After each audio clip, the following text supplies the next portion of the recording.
जी। उन्होंने ज़रा recording start की है। मैं थोड़ा सा आपको थोड़ा दोबारा से क्विकली ओवरव्यू दे देता हूँ। हम आज इसमें इंट्रोडक्शन टू आईआर पढ़ेंगे, इसको अप्रोच कैसे करना है, और आईआर और करंट अफेयर के फ़र्क को पढ़ेंगे। और आगे चलकर हम ये भी बताएंगे कि किस तरह से जो पूरा हमारा सब पेपर 1 है, पेपर 2 है, और साथ साथ उसके हम क्वेश्चंस को भी देखेंगे जो 5 साल में आते रहे। तो आईआर को हम जरा समझने की कोशिश कर रहे हैं कि आईआर है क्या। इंटरनेशनल रिलेशन, जैसा मैंने इसको स्टडी किया है, it is the product of the war. जब फर्स्ट वर्ल्ड वॉर हुई थी तो पीपल वर आई मीन अस्टॉनिश भी थे और वरीड भी थे कि how this catastrophic event can take place. और जो सबसे बड़ा जो मुद्दा था उनके सामने वो ये था कि how to stop this from happening once again. तो उसके नतीजे में इंटरनेशनल रिलेशंस के ऊपर बहुत सारा काम शुरू हुआ। वेल्स के अंदर यूनिवर्सिटी में इसका इंस्टीट्यूशन भी खोला गया। उसके बाद अमेरिका के अंदर इसका बहुत सारा जो है वो हमें काम होता हुआ नजर आता है। सबसे जो इम्पोर्टेंट डेवलपमेंट हमें नजर आती है वो उस वक्त जो प्रेसिडेंट थे वुडरो विल्सन, उन्होंने अपने 14 पॉइंट्स दिए थे, जिनकी बुनियाद पर आईआर की एक बुनियादी थ्योरी, जिसको आप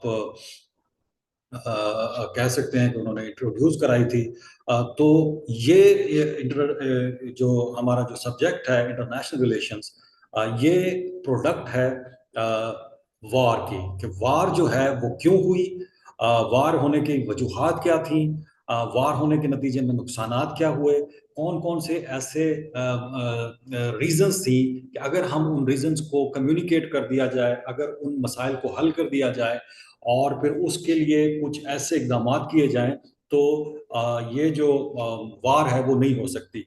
तो ये वुडरो विल्सन ने जो 14 पॉइंट्स दिए थे उसको आइडियलिज्म का नाम दिया गया था, और ये फिर आईआर की एक प्रोमिनेंट थ्योरी बन गई थी फर्स्ट वर्ल्ड वॉर के बाद। तो ये आईआर की हमारे सामने एक इब्तिदा नजर आती है। थोड़ा सा हम आगे चलते हैं, फिर सेकेंड वर्ल्ड वॉर जब होती है तो उसके बाद फिर जो डेवस्टेशन होती है, और जो उसके फर्स्ट वर्ल्ड वॉर के बाद उन्होंने लीग ऑफ नेशन बनाई थी, वो सेकंड वर्ल्ड वॉर को रोकने में नाकाम रहती है, अलायंसेस को बनाने में नाकाम रहती है। तो उसके बाद सेकंड वर्ल्ड वॉर जब हुई तो एक नई थ्योरी इमर्ज हुई थी इंटरनेशनल रिलेशंस के अंदर, जिसको रियलिज्म कहा जाता है। और फिर जब हम इसको स्टडी करेंगे तो दोनों के दरमियान मवाजना भी करेंगे कि किस तरह आइडियलिस्ट क्या सोचते थे कि किस तरह की दुनिया होनी चाहिए, और जो रियलिस्ट थे उन्होंने आके क्या पिक्चर दिखाई कि और किस तरह से उन्होंने कंडेम भी किया था आइडियलिस्ट को, कि जो पिक्चर आप दिखा रहे थे, जिन बुनियादों पर आप ये समझ रहे थे कि इन इंस्टीट्यूशन की बुनियाद पर जंग को रोका जा सकता है, तो रियलिस्ट ने आकर ये बताया कि दिस इज नॉट पॉसिबल, और उन्होंने अपनी एक real picture of the world उन्होंने दिखाने की कोशिश की। So this is how the international relation started in the beginning. जो फोकस किया गया था वो इंटरनेशनल रिलेशंस के अंदर, वो फोकस ये किया गया था कि किस तरह से ट्रीटीज बनाई जाएं स्टेट्स को। और जो इम्पोर्टेंट चीज इसमें मैं आपको बताता चलूं कि ये यूरो सेंट्रिक सब्जेक्ट इसको कहा जाता है। इसका मतलब ये नहीं कि international relations was not taking place in other parts of the world. As a practice जो है इंटरनेशनल रिलेशंस वो मुख्तलिफ जगह पे हो रहा था। मतलब स्टेट्स जो थी वो, या फिर एम्पायर्स जो थी स्टेट से पहले, वो मुख्तलिफ जगह पर इंटरेक्शन कर रही थी, डिप्लोमेटिक डेवलपमेंट्स भी हो रही थी। लेकिन जो ये सब्जेक्ट जहां से इमर्ज हुआ है अब वो यूरोप से हुआ है, इसलिए इसको यूरो सेंट्रिक कहा जाता है।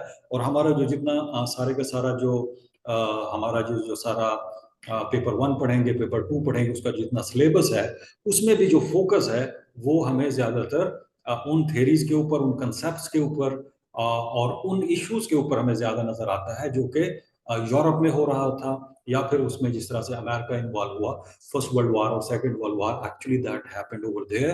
तो एज ए रिजल्ट जो सारी डेवलपमेंट्स हुई हैं वो यूरोप के साथ ही होती हुई नजर आई हैं। और उसके अलावा जो कोलोनाइजेशन का कॉन्सेप्ट है वो भी हम इसमें पढ़ेंगे।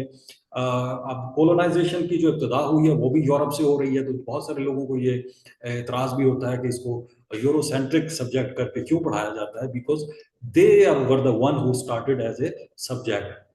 इसका मतलब ये नहीं है कि नॉन यूरोपियन थेरीज मौजूद नहीं है, उसके लिए हमें इस्लामिक पॉइंट ऑफ व्यू भी मिलता है, इस्लामिक थेरीज भी हमें नजर आती हैं। उसके अलावा चाइनीज स्कूल ऑफ थॉट भी हमें नजर आता है, उसके अलावा इंडियन स्कूल ऑफ थॉट भी हमें नजर आता है। तो ये जो नॉन वेस्टर्न थियरीज हैं वो भी मौजूद होती हैं। अगर इसकी डेफिनेशन के ऊपर जाए, जो इसकी शॉर्टेड डेफिनेशन हो सकती है इंटरनेशनल रिलेशंस की, तो वो है कि interactions between and among the states and non state actors.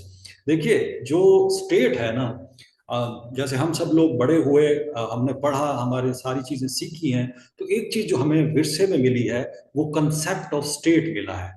ठीक है। अब ये जो कंसेप्ट ऑफ स्टेट है ना, ये हमें जैसे जैसे हम बड़े होते गए, हम पढ़ते गए सारी चीजें की, तो हमारे जहन में बहुत बड़ी क्लैरिटी आ गई कि स्टेट क्या होती है। उसको आपको पता है कि जी इसकी क्लियर बाउंड्रीज होती हैं, उसके अंदर एक पर्टिकुलर जो है गवर्नमेंट होती है और पीपल होते हैं। तो ये एक बुनियादी एक चीज होती है स्टेट। लेकिन जो स्टेट का कॉन्सेप्ट है, अगेन वो यूरोसेंट्रिक हमें मिलता है कि 1648 में, 1648 के अंदर ये जो है यूरोप के अंदर ये इमर्ज हुआ था। वो भी किस नतीजे में हुआ था? वो भी वार्स के नतीजे में हुआ था। वहां पर जो आप कह रहे हैं कि सेक्टेरियन वार्स हो रही थी यूरोप के अंदर, तो उन वार्स के नतीजे में एक उन्होंने फैसला किया कि how to end this war. जब वो वार्स को खत्म करने के लिए उन्होंने वेस्टफालिया के अंदर बैठ के कुछ ट्रीटीज की, तो उसके अंदर से हमें कॉन्सेप्ट ऑफ नेशन स्टेट हमें इमर्ज होता हुआ नजर आता है। तो ये जब डीकोलोनाइजेशन बाद में स्टार्ट होती है, पाकिस्तान बनता है एशिया के अंदर, इंडिया बनता है, इस तरह से अफ्रीका के अंदर बहुत सारी आपको स्टेट्स इमर्ज होती हैं, तो वो उसी कॉन्सेप्ट को, नेशन स्टेट को, कॉन्सेप्ट को फॉलो कर रही होती हैं। अब इंटरनेशनल रिलेशंस की जैसे मैंने आपको डेफिनेशन बताई है कि इसका जो फोकस है वो स्टेट्स के दरमियान इंटरेक्शन को और इवन नॉन स्टेट एक्टर्स के दरमियान भी इंटरेक्शन को बात करता है। शुरू में जो इंटरेक्शन थी ना, वो basically it was between the states, among the states. वो इस वजह से कि जो नॉन स्टेट एक्टर्स थे, ऑब्वियसली दे वर देयर। अगर आप नॉन स्टेट एक्टर्स की बात करें, जो इंडिया पाकिस्तान के अंदर, जब इंडिया के अंदर अंग्रेजों की आमद हुई थी, तो एक नॉन स्टेट एक्टर थी ईस्ट इंडिया कंपनी, जिसकी वजह से उन्होंने यहाँ पर आकर जो स्टेट एक्टर्स थे उनको डिफीट करके यहाँ पर अपनी एक एम्पायर बनाई थी। तो पाकिस्तान, ये जो हमारा खित्ता है, नॉन स्टेट एक्टर्स को एक एम्पायर के बदलने में हमारे लिए एक बहुत बड़ी एक एग्जाम्पल नजर आती है। लेकिन जो डेफिनेशन के हवाले से हमें नजर आता है कि जो नॉन स्टेट एक्टर्स क्या हो सकते हैं, तो स्टेट्स के अलावा जो नॉन स्टेट एक्टर्स होते हैं उसमें बड़ी बड़ी एमएनसीज हो सकती हैं, आईजीओज हो सकती हैं, इंटरनेशनल गवर्नमेंट ऑर्गेनाइजेशन हो सकती हैं, यूनाइटेड नेशन जिस तरह से है, और उसके अलावा कुछ इंडिविजुअल्स हो सकते हैं, इवन के टेररिस्ट ग्रुप्स हो सकते हैं, टेररिस्ट इंडिविजुअल्स हो सकते हैं। तो ये वो नॉन स्टेट एक्टर्स हैं जो इंटरनेशनल रिलेशंस के अंदर बहुत बड़ा अपना किरदार अदा करते हैं। तो ये मैं आपको थोड़ा सा जनरल ओवरव्यू देना चाह रहा था कि स्टेट जो होती है, जिसमें जैसा कि हमारा एक कॉन्सेप्ट है, ये इमर्ज कहाँ से हुई, और फिर ये जो कॉन्सेप्ट है इंटरनेशनल रिलेशंस का, ये भी यूरोसेंट्रिक है, वहां से हुआ। अच्छा, थोड़ा सा मैं बताता चलूं कि जब स्टेट, नेशन स्टेट का कॉन्सेप्ट सामने आया 1648 के अंदर, तो उसमें से दो इंपॉर्टेंट कॉन्सेप्ट भी सामने आते हैं। एक तो ये कि एनार्की का कॉन्सेप्ट, और दूसरा कॉन्सेप्ट था जिसे आप कह सकते हैं कि सोवरेनिटी का कॉन्सेप्ट। अच्छा, उस वक्त जो सोवरेनिटी का कॉन्सेप्ट था ना, वो हमारे आज के सोवरेनिटी के कॉन्सेप्ट से डिफरेंट था। अब आप कह रहे होंगे कि ये हमें कॉन्सेप्ट अजीब अजीब से कॉन्सेप्ट तो बता रहा है, लेकिन इसके बारे में क्यों नहीं बता रहा? तो आज ये जो सोवरेनिटी का कॉन्सेप्ट है, ये दो तरह की होती है।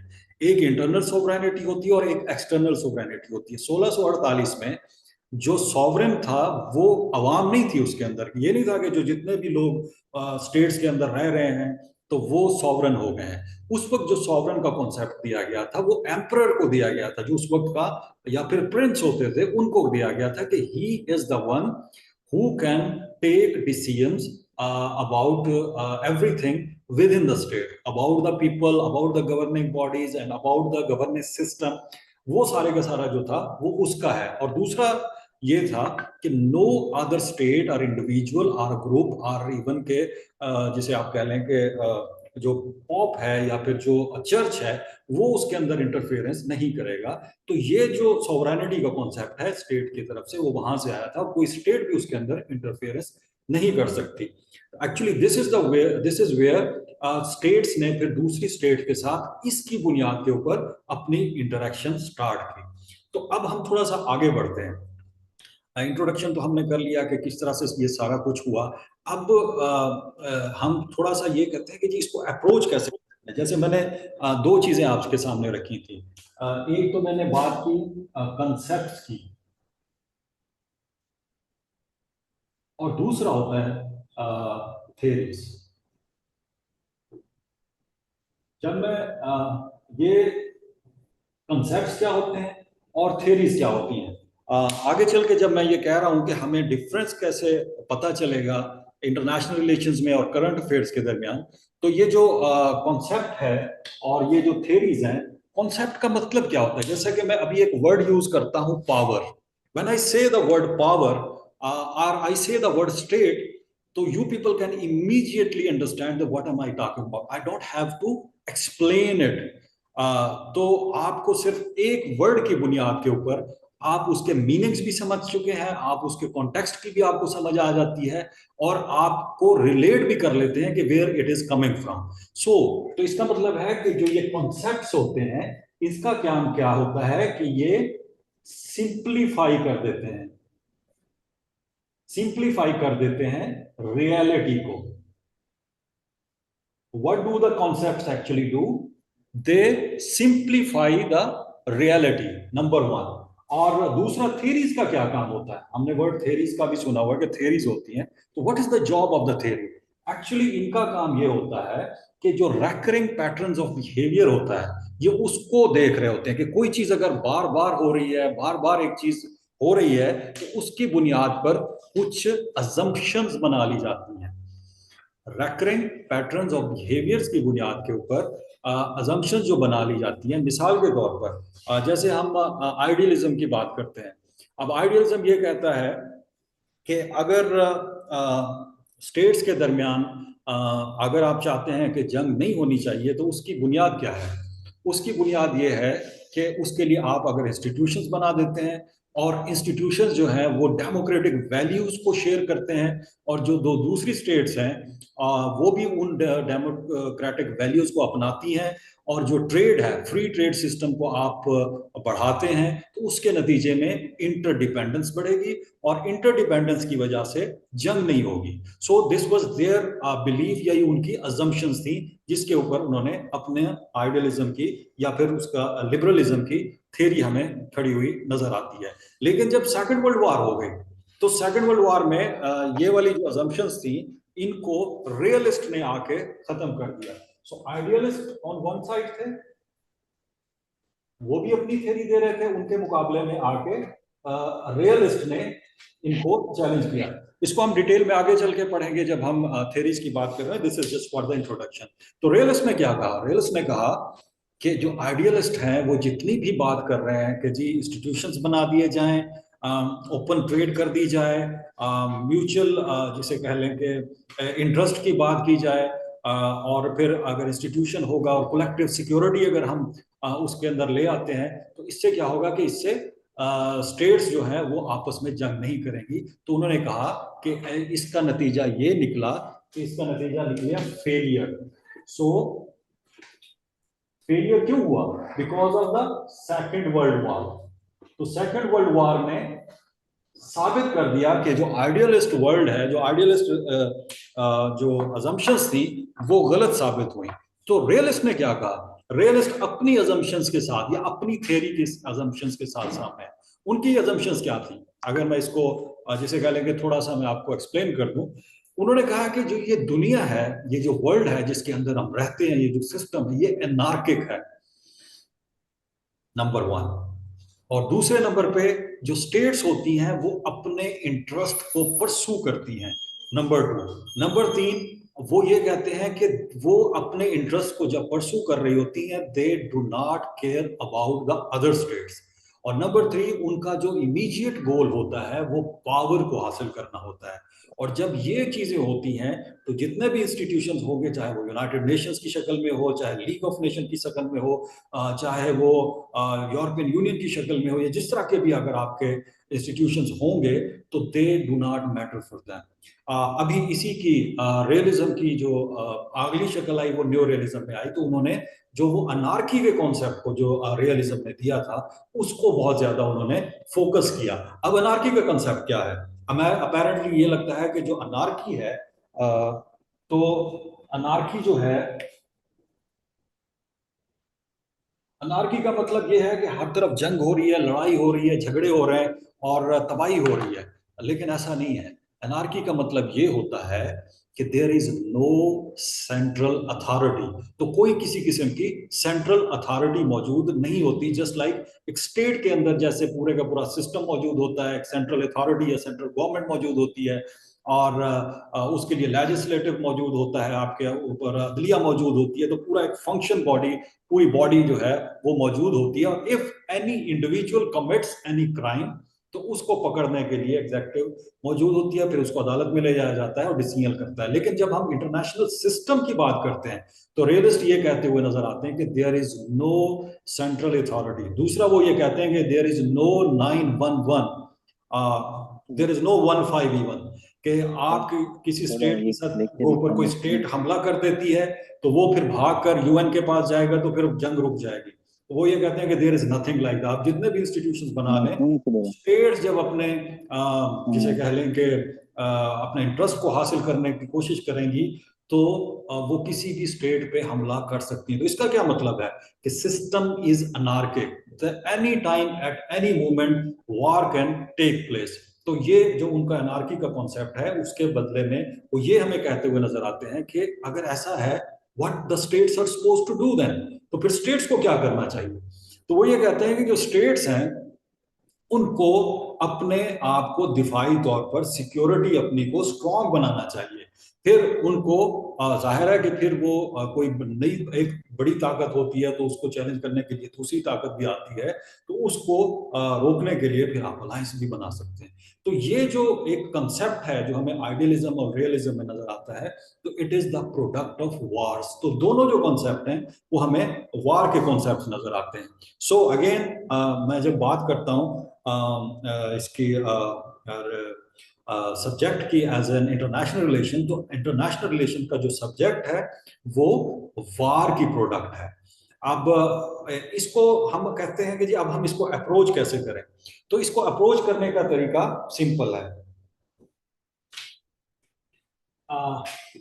मैं आपको थोड़ा सा इसको पढ़ा के फिर हम आगे की तरफ चलेंगे, जिससे आपको ये समझ आ जाएगी कि what is the difference between current affairs and international relations. तो हाउ टू अप्रोच आईआर? सबसे पहले तो हमारे पास होता है जो जिसका हमें पता चल होना चाहिए, उसको कहते हैं एम्पेरिकल नॉलेज।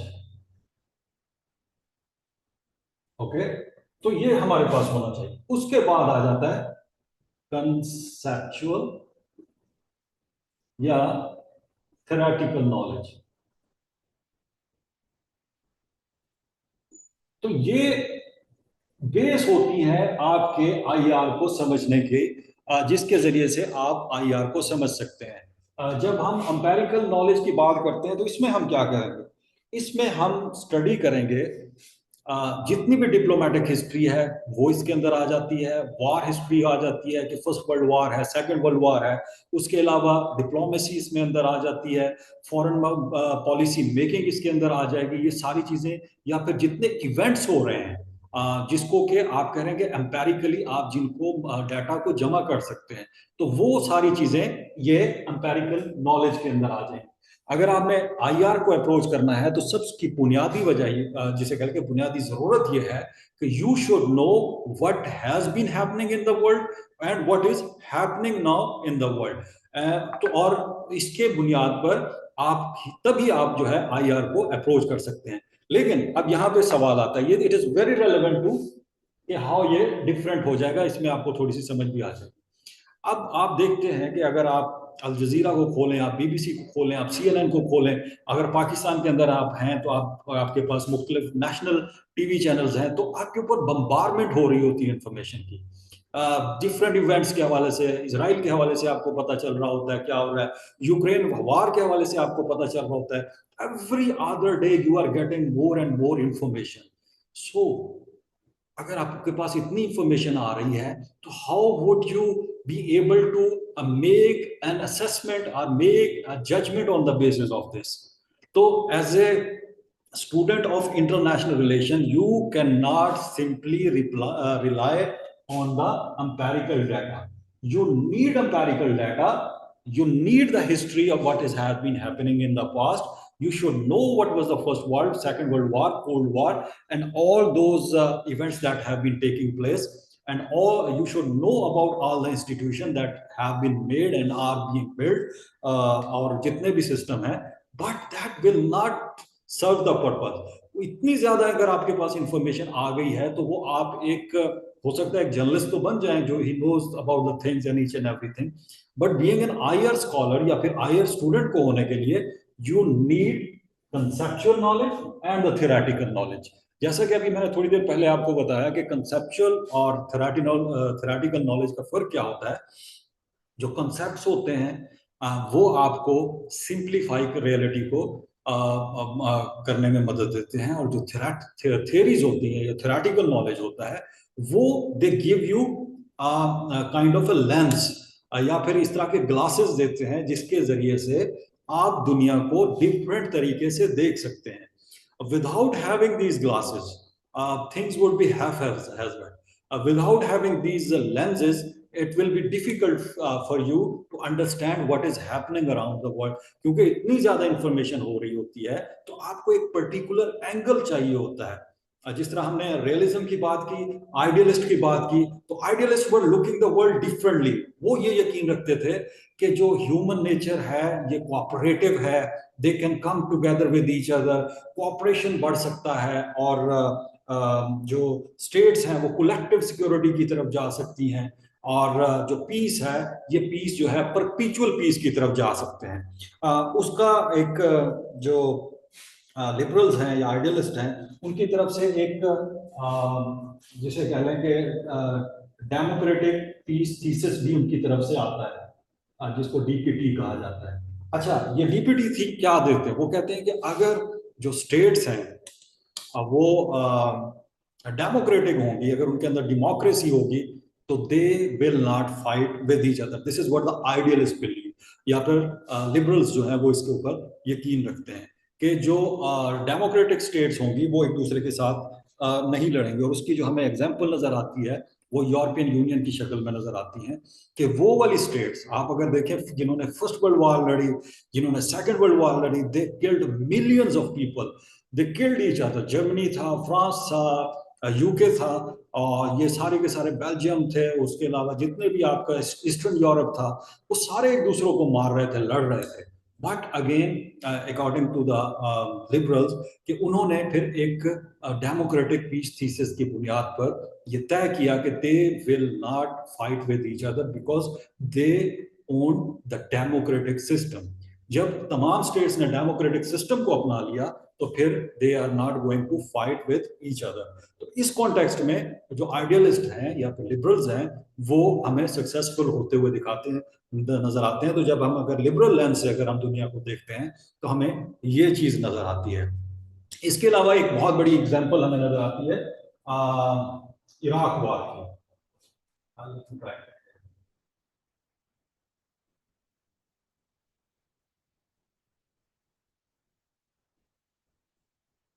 अच्छा, अगर आप इराक वार को देखें, तो उस वक्त के जो स्पीच अगर आप सुने, मैंने एक वीडियो भी इसके ऊपर शॉर्ट से की थी, वो मैं आपके साथ शेयर कर दूंगा। उसमें आप देखें कि जब जो उस वक्त के प्रेसिडेंट थे बुश, उनकी तकरीर में तीन चीजें थी।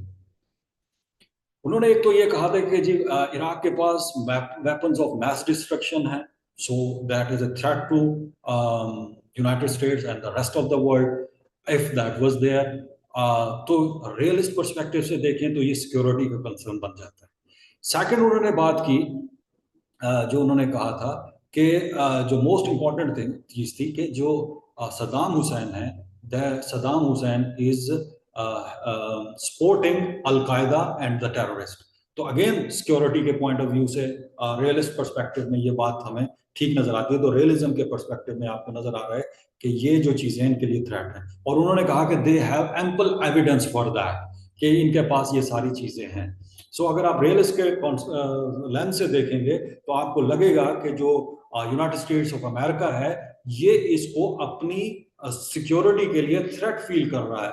और क्योंकि जो उससे पहले 9/11 हुआ था, तो 9/11 के नतीजे में अमेरिका ने अफगानिस्तान में जंग छेड़ दी और फिर उसी के बुनियाद पर वो इन्वेड किया था उसने इराक के अंदर। लेकिन जो तीसरी अजम्पशन थी ना, वो बड़ी इंपॉर्टेंट थी। तीसरी अजम्पशन ये थी कि they wanted to liberate Iraqi people.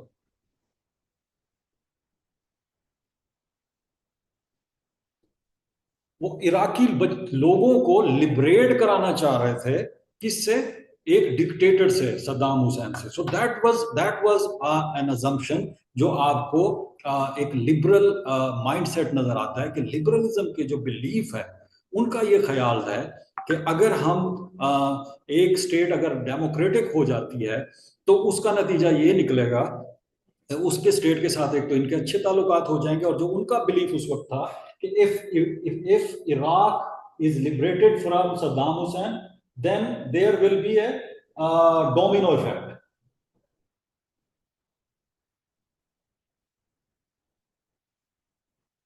अच्छा, डोमिनो इफेक्ट कैसे होगा? डोमिनो इफेक्ट ऐसे होगा कि अगर कैन यू सी दिस और नॉट, यहाँ पे डोमिनो इफेक्ट। अच्छा, वो कैसे होगा कि अगर ये होता है, इराक आजाद होता है डिक्टेटरशिप से, तो उसका नतीजा होगा कि पूरे का पूरा मिडल ईस्ट जो है, तो ये आहिस्ता आहिस्ता वहां पर लोग खड़े हो जाएंगे और लोग the people will start demanding democratic values और डेमोक्रेटिक गवर्नमेंट। तो इसकी वजह से पूरे का पूरा जो मिडल ईस्ट है वो जो है वो सारे का सारा एक डेमोक्रेटिक पूरे के पूरे खित्ते में बदल जाएगा। But that assumption proved wrong. उसकी वजह क्या निकली थी कि उन्होंने वही वाली गलती की थी जो आपको याद होगा कि सेकेंड वर्ल्ड वॉर के बाद एक बड़ा इंपॉर्टेंट थीसिस है, एंड ऑफ हिस्ट्री वाली बात। And of history. अब ये एंड ऑफ हिस्ट्री का जो थीसिस था, ये फोकोयामा ने दिया था। इसने क्या कहा था कि जब सेकेंड वर्ल्ड वॉर खत्म हुई, सॉरी, जब नॉट सेकेंड वर्ल्ड वॉर, जब कोल्ड वॉर खत्म हुई थी। अब जब कोल्ड वॉर खत्म हुई थी, आपको पता है कि कोल्ड वॉर का नतीजा, कोल्ड वॉर हुई क्यों थी? ये भी बड़ी इंटरेस्टिंग सी बात है, फिर हम आगे चलते हैं, then we will connect it with the Iraq war. Cold war जब हो रही थी, वो आप बहुत ही एक नोन सी चीज है कि एक तरफ अमेरिकन ब्लॉक था जो कि कैपिटलिस्ट ब्लॉक समझा जाता था, और दूसरी तरफ कम्युनिस्ट ब्लॉक था जिसको जो है यूएसएसआर, मौजूदा जो अब रशिया बन चुका है, तो यूएसएसआर उसको लीड कर रहा था। अब कैपिटलिस्ट सिस्टम जो है वो वही बात कि वो इंडिविजुअल वैल्यूज की बात करते हैं, लिबरल वैल्यूज की बात करते हैं, ओपन मार्केट की बात करते हैं, और जो गवर्नमेंट की जो इंटरफेरेंस है वो बिल्कुल कम नहीं होनी चाहिए। तो ये वो उनका बिलीफ सिस्टम है जिसकी बुनियाद पे आपको पूरा का पूरा वेस्ट चलता हुआ नजर आ रहा है। दूसरी तरफ जो था वो था communist system. Communist system believe ये रखते हैं कि जो ये कैपिटलिस्ट जो सिस्टम है, इसके अंदर जो दौलत है वो चंद हाथों में चली जाती है, और उसके नतीजे में जो आपकी ना सिर्फ वहाँ के जो मैसेज होती हैं उस मुल्क के अंदर, उनको बहुत नीचे लिया जाता है, और बहुत सिर्फ और छोटी सी एक क्लास जो होती है वो डोमिनेट होती है, और वो उनके ऊपर हुकूमत करती है, और वहां से वो एक्सट्रैक्ट करते हैं रिसोर्सेज को। साइमल्टेनियसली वो जो पुअर स्टेट्स होती हैं, जैसे जिसको हम थर्ड वर्ल्ड स्टेट का नाम दे सकते हैं, कि वो सिर्फ वहां से एक्सट्रैक्ट नहीं करती बल्कि पुअर स्टेट से भी वो दौलत को एक्सट्रैक्ट करके लाया जाता है, जैसा कि हमें पोस्ट कॉलोनियल कॉलोनियल दौर के अंदर नजर आया। तो जो जब ये वाली खत्म हुई थी, कह लें कि कोल्ड वॉर खत्म हुई थी, ये सारा इनका साथ चल रहा था, दे वर ट्राइंग देयर बेस्ट कि बहुत सारे ममालिक को अपने अपने ब्लॉक में शामिल कर लिया जाए। तो उसके बाद एंड पे क्या हुआ था कि हमें सोवियत डिसइंटीग्रेशन होती हुई नजर आई थी, और उसमें जिस खित्ते में हम रहते हैं यानी कि जिस पाकिस्तान का भी उसमें बहुत ज्यादा रोल था। जैसे कि आप जानते हैं कि 1947 के बाद पाकिस्तान उस ब्लॉक के साथ, अमेरिकन ब्लॉक के साथ शामिल हुआ था, सीटो सेंटो वगैरह ये सारे साइन हुए थे। तो इसका मकसद क्या था कि जो कम्युनिस्ट जो एक्सपेंशन है, जो मुख्तलिफ ममालिक को वो साथ जोड़ने की कोशिश करनी, you have to stop them. और अफगानिस्तान के अंदर फिर उनको ना सिर्फ रोका गया, फिर मुजाहिदीन एंड सो ऑन। तो उसके नतीजे में क्या हुआ कि गोरबाचोव के दौर में जो यूएसएसआर था वो डिसइंटीग्रेट हुआ और एंड ऑफ कोल्ड वार हुआ। जब एंड ऑफ कोल्ड वार हुआ तो फिर फ्रांसिस फुकुयामा ने एंड ऑफ हिस्ट्री का थीसिस दिया था। अब एंड ऑफ हिस्ट्री का थीसिस का मकसद क्या था? एंड ऑफ हिस्ट्री के थीसिस का मकसद ये था कि अब दुनिया के पास कोई ऑप्शन मौजूद नहीं है। अगर उनके पास ऑप्शन है तो ये है कि वो डेमोक्रेटिक वैल्यूज को अपनाए, डेमोक्रेटिक सिस्टम को अपनाए। कौन सा? Western democratic system. So that is the only option. And on the और बाकी जो भी आइडियोलॉजिकल कॉन्फ्लिक्ट्स थे, जो आइडियोलॉजी थी वो खत्म हो चुकी है। So there is only one option left for the different states के वो आप इस सिस्टम को अपनाएं और एक नई दुनिया की जो है वो इब्तिदा होगी। अब इसको ज़हन में रखिए, जब इराक वार स्टार्ट की गई थी तो इराक वार में भी वही आपको माइंडसेट नजर आता है कि when we will liberate the Iraqi people, जब इराकी पीपल को वहां से लिबरेट किया जाएगा तो फिर क्या होगा कि उसके नतीजे में जो वहां पर डेमोक्रेटिक गवर्नमेंट आएगी। और डेमोक्रेटिक गवर्नमेंट सिर्फ वहां पर नहीं आएगी, इराक में नहीं आएगी, बल्कि पूरे मिडिल ईस्ट में डेमोक्रेटिक सिस्टम जो है वो इंट्रोड्यूस कर दिया जाएगा। लोग उठ खड़े होंगे और दिस विल टर्न इन, पूरा का पूरा जो खित्ता है वो डेमोक्रेटिक वैल्यूज में जो एक्सेप्ट कर लेगा। They will have no other option. So this was their mindset. But what really happened, वही हुआ जो फोकोयामा के साथ हुआ था। फोकोयामा ने एक चीज को तो देखा कि एक आइडियोलॉजिकल वार तो खत्म हो गई, जिसे आप कह सकते हैं कि कैपिटलिज्म के साथ के दरमियान और कम्युनिज्म के दरमियान। लेकिन एक चीज को उसने नजरअंदाज कर दिया, that was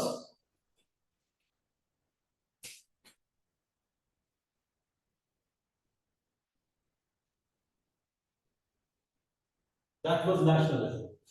so nationalism is the most powerful thing. Nationalism को उसने अंदर नजरअंदाज कर दिया। आपको पता है कि जो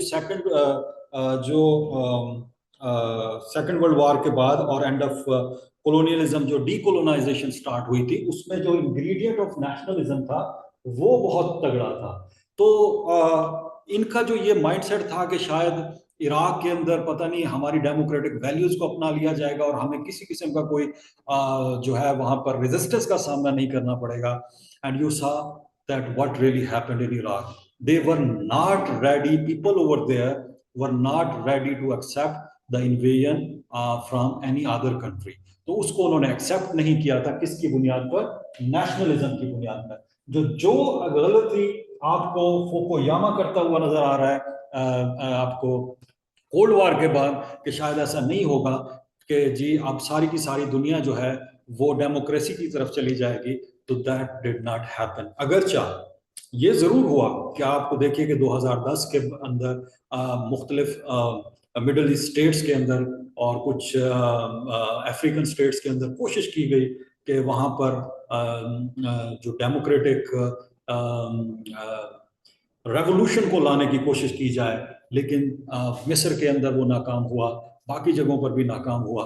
क्यों हुआ? क्योंकि वहां पर एक तो नेशनलिज्म बहुत स्ट्रांग था और फिर वहां पर वो मिजाज ही नहीं बन सका कि जिसके नतीजे से वो डेमोक्रेटिक वैल्यूज को कंटिन्यू कराया जा सके। और फिर दूसरा, वहां पर जो एक लंबे अरसे से डिक्टेटरशिप चली आ रही थी एक काफी अरसे के साथ, उनको अचानक से बदलकर डेमोक्रेटिक सिस्टम को इंट्रोड्यूस करा देना, that was not easier for them. So all those efforts that were made that failed. और इनको कौन देख रहा था? इनको रियलिज्म देख रहा था। सो रियलिज्म बिलीव्स कि जो नेशनलिज्म है वो इतना पावरफुल है कि वो इतना पावरफुल होता है कि वो स्टेट्स को और कौमों को आपस में जोड़ के रखते हैं। जब आप किसी मुल्क के अंदर इन्वेड करेंगे तो वो ये नहीं देखेंगे कि ये कौन सी वैल्यूज लेके आ रहे हैं, सबसे पहले वो ये देखेंगे कि why they are invading in our internal matters. तो एज ए नेशन वो साथ जुड़ जाएंगे। इसकी जो रिसेंट एग्जांपल हमको मिलती है वो हमें ईरान के अंदर नजर आती है। ईरान के अंदर जब अटैक किया गया इसराइल की तरफ से, तो अभी रिसेंटली कुछ इन्फो लैब की तरफ से रिसेंटली अगर आप विजिट करेंगे तो इसकी इन्फो लैब की तरफ से कुछ फैक्ट्स एंड फाइंडिंग सामने आई हैं, जिसमें कोशिश ये की गई थी कि जो किंग था, जो जिसकी पहले हुकूमत थी ईरानियन रेवोल्यूशन से पहले, तो उसके बेटे को लॉन्च करने की एक प्लान था। उसके लिए सोशल मीडिया के ऊपर बहुत ज़्यादा ट्रेंड्स भी चलाए गए, बहुत ज़्यादा कोशिश की गई और वहाँ के लोगों को जो है वो इंसाइट करने की भी कोशिश की गई कि वो जो वहाँ की मकामी गवर्नमेंट है उसके खिलाफ खड़े हो जाएं। और एक रेवोल्यूशन, इधर से अटैक हो रहा है इसराइल की तरफ से और अमेरिका की तरफ से फाइनल अटैक हुआ था, और तो वहां से जो है कोशिश की जाए कि वहां के लोग जो हैं अपने रिजीम के खिलाफ या अपनी गवर्नमेंट के खिलाफ वो खड़े हो जाए। But it did not materialize. वो वजह क्या थी? नेशनलिज्म। सो नेशनलिज्म जो है, the attachment of the people with their people, जो वहाँ के जो इंडिविजुअल्स होते हैं वो अपनी वैल्यूज के साथ, अपने लोगों के साथ और अपनी जो उनकी लैंड होती है उसके साथ जो उनकी अटैचमेंट होती है, दैट बिकेम सो पावरफुल कि वो जो उनका सारा कुछ था वो हासिल नहीं हो सका। So these are the thing. अब ये जो चीजें हैं जिसको हम जो स्टडी करने की कोशिश कर रहे हैं, जिस लेंस से हम देखने की कोशिश कर रहे हैं, दो लेंस इस वक्त हमने देखे हैं, तो वो जो डिफ्रेंशिएट करती है आपको किससे? करंट अफेयर से। अब जो करंट अफेयर में आप चीजें देख रहे होते हैं, they are just giving you information. इसकी बुनियाद पर आप देखें ना कि रोज के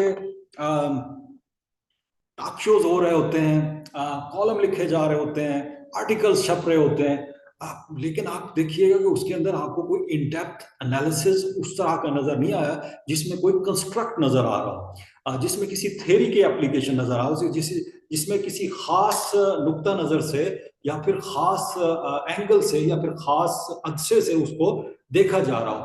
so this is the difference between, जिसे आप कह लेंगे इंटरनेशनल रिलेशंस को के कॉन्टेक्स्ट में जब आप चीजों को देखते हैं, और जब एक करंट अफेयर्स को आप चलती हुई चीजों को आप देख रहे होते हैं। तो करंट अफेयर में जब आप कोई चीज लिख रहे होते हैं तो हो सकता है वो आपको सच ही चीजें पूछ रहा हो, लेकिन जो रियलिज्म, जो आइडिया आईआर की तरह कॉन्टेक्स्ट में जब आप देखते हैं तो उससे पूरा आपको स्ट्रक्चर देखना पड़ता है और स्ट्रक्चर बनाना भी पड़ता है।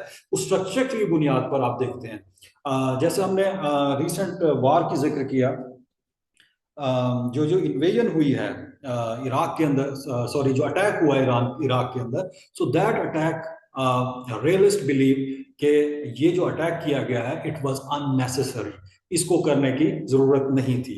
दूसरा हमारे पास बड़ी एग्जांपल जिसको मैं आप कोट करता हूं फिर हम आगे की तरफ चलेंगे, वो एग्जांपल मिलती है हमें यूक्रेन वॉर की।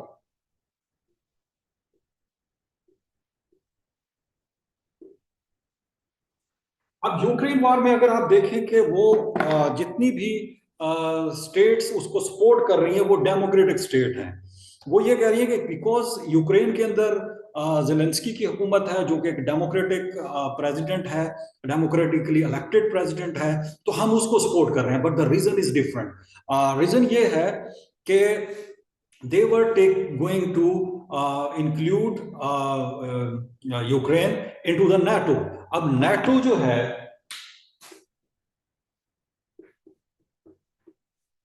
नेटो जो है ये एक जिसे आप कह सकते हैं कि एक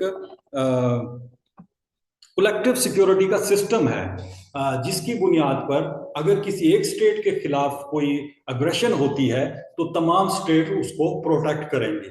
सो तो ये जो नेटो का जो है ये वो उसमें उसको यूक्रेन को शामिल करने जा रहे थे। अगर हम रियलिस्ट पर्सपेक्टिव से अब हम अगर इसको देखें कि व्हाट्स रॉन्ग विद इट, अगर एक स्टेट किसी सिक्योरिटी सेटअप का हिस्सा बनने जा रही है तो what is wrong with it, और फिर इसका रशिया को क्या प्रॉब्लम हो सकता है?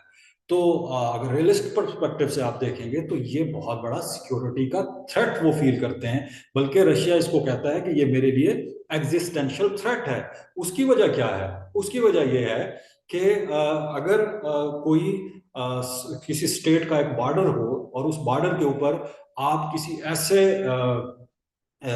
जिसे कह लें कि ऐसे ममालिक जैसे हमारा, आप ये समझ लीजिए कि अफगानिस्तान है।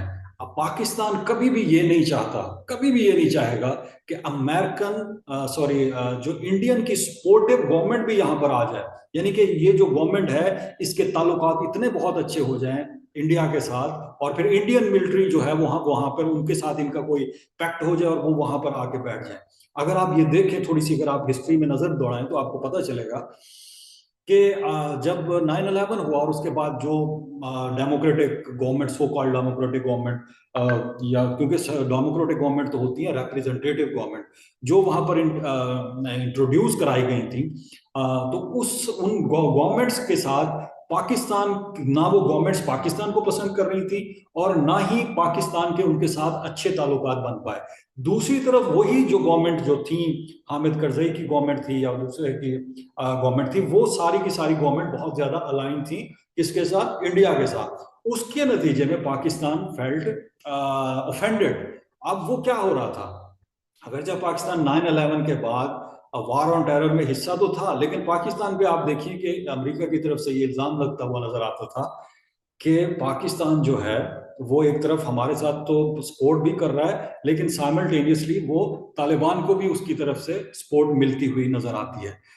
रिसेंटली एक आर्टिकल छपा है, अगर आपको मौका मिले तो, Moeed Yusuf, who has been national security adviser रहा है पाकिस्तान का पिछली जो गवर्नमेंट थी उसके दौर में, उसने फिर उसमें वो आपको रीजन भी देता हुआ नजर आता है कि वाई दिस वाज हैपनिंग। तो ये जो अमेरिका और पाकिस्तान के ताल्लुकात के दरमियान जो हमें दरारें नजर आई उसके बाद, और फिर उसके बाद ओबामा के दौर में बिन लादेन को पकड़ा जाना और ये बाकी सारी जो चीजें थी, उसमें आपको पता चलेगा कि पाकिस्तान पे ये इल्जाम क्यों लग रहे थे। तो इस सारे कॉन्टेक्स्ट को जब आप देखेंगे तो उसकी सबसे बड़ी एक वजह ये थी जो उसने पेश किया, वो भी बहुत इंपॉर्टेंट है actually, that is the reason कि जो अफगानिस्तान के अंदर जो गवर्नमेंट्स इंस्टॉल की गई थी वो गवर्नमेंट बहुत ज्यादा अलाइन हो गई थी इंडिया के साथ, इंडिया के साथ उनके बहुत ज्यादा अच्छे रिलेशन बन गए थे, but simultaneously they were not enjoying good relation with Pakistani government. So in that case Pakistan did not want Indian, जिसे आप कह लेंगे फुटप्रिंट या फिर इंडियन की जो ज्यादा से ज्यादा जो उनका जो इन्फ्लुएंस है, पाकिस्तान नहीं चाहता था कि अफगानिस्तान के अंदर उनका ज्यादा से ज्यादा इन्फ्लुएंस हो। तो दैट वाज द रीजन कि ये कॉन्फ्लिक्ट हमें नजर आता है।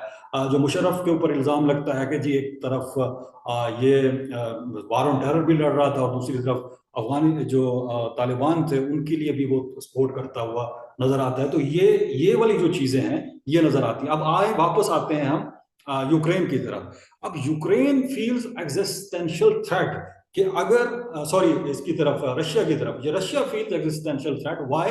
बिकॉज यूक्रेन जो है उसके बिल्कुल बॉर्डर के ऊपर है और कभी भी जो पूरे का पूरा वेस्ट है या यूरोप है वो अभी तक उस रूसोफोबिया से बाहर नहीं आ सका। इवन के अगर आप पीछे माजी में देखें तो रशिया ने बड़ी कोशिश की है कि वो किसी तरह से जुड़ जाए, जिसे कह लें कि नाटो का हिस्सा बनने के लिए भी हमें तैयार था। वो यूरोपियन के साथ उसने बड़ी कोशिश की कि that become part of it, but they didn't bother to take them close. So वो उनके अंदर एक रूसोफोबिया मौजूद है। तो वो जो फोबिया है उसकी बुनियाद पर वो अपनी जो जिसे कह लेंगे सिक्योरिटी को एनहांस करने के लिए they are trying to include other states who are the neighbours of Russia, उसको अपने साथ जोड़ने की कोशिश कर रहे हैं और वो उसी वजह से उन्होंने यूक्रेन को भी इंक्लूड करने की कोशिश की। But it became existential threat for Russia. That was the reason कि उसने वहां पर इन्वेड की।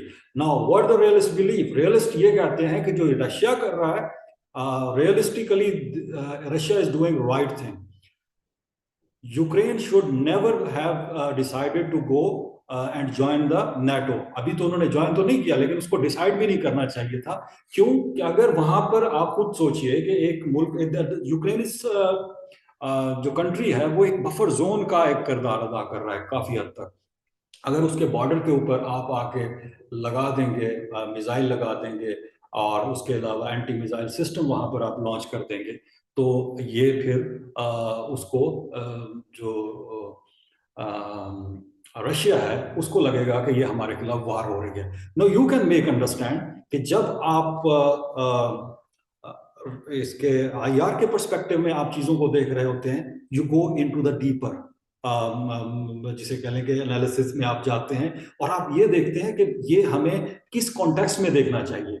अब जो यूरोपियन है वो किस कॉन्टेक्स्ट में जाके यूक्रेन को अपने साथ शामिल कर रहे हैं, और जो रशिया है वो किस बुनियाद के ऊपर या किस थियरी के पर्सपेक्टिव से हम देख सकते हैं कि वो यूक्रेन के अंदर इन्वेड कर रहा है, और वो क्यों उनको रोकने की कोशिश कर रहा है उस एफर्ट को जो कि यूक्रेन को इंक्लूड करने की कोशिश की जा रही है नेटो के अंदर। So these are the different things जो वी शुड अंडरस्टैंड, हमें पता होना चाहिए कि किस तरह से एक करंट अफेयर जब आप पढ़ रहे होते हैं, that is a different thing when you are studying anything from the international relations perspective. So again मैं दोबारा से दोहरा देता हूं कि आपको इंटरनेशनल रिलेशंस पढ़ने के लिए एक तो एम्पिरिकल नॉलेज चाहिए होता है, वो बहुत इंपॉर्टेंट है। You should know what has been happening in the past, कौन सी वार्स हुई हैं, कौन से डिप्लोमेटिक डेवलपमेंट्स हुई हैं, कौन से इंस्टीट्यूशंस बनाए गए हैं, और उसके अलावा foreign policies of the states आपको पता होंगी। But understand those foreign policy कि किस पर्सपेक्टिव से बनाई गई हैं, आपको थ्योरेटिकल नॉलेज चाहिए होगा, आपको कंसेप्चुअल नॉलेज चाहिए होगा।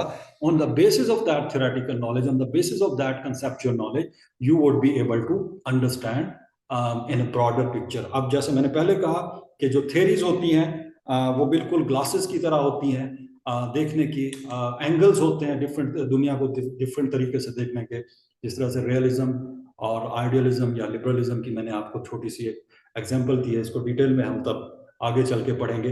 तो ये हमारे ये एरिया हमारा कवर होता है कि जी आईआर होता क्या है, आईआर को अप्रोच कैसे किया जा सकता है, और डिफरेंस क्या है between IR and current affairs. So if a person thinks that he knows a lot of things about the what is happening around, and he has also good historical knowledge as well, but he does not have understanding of the theoretical frameworks, तो फिर वो IR का analysis नहीं कर पाएगा। अगर उसको कोई क्वेश्चन इस तरह से आ जाता है, there are lot of other theory, constructivism is there. Constructivism की बुनियाद पर आप जंग को स्टडी कर सकते हैं, पाकिस्तान और इंडिया के दरमियान जो हुई है, वो रियलिज्म के पर्सपेक्टिव से भी आप देख सकते हैं, कंस्ट्रक्टिविज्म के पर्सपेक्टिव से भी देख सकते हैं। अब देखें ना, यूरोप के अंदर फर्स्ट वर्ल्ड वॉर हुई, सेकंड वर्ल्ड वॉर हुई, now they are enjoying peace, but we since we came into the जब हमारे दोनों इंडिपेंडेंट हुए हैं, we could not enjoy the peace. 3 4 5 6 जंगे हम एक दूसरे के साथ कर बैठे हैं।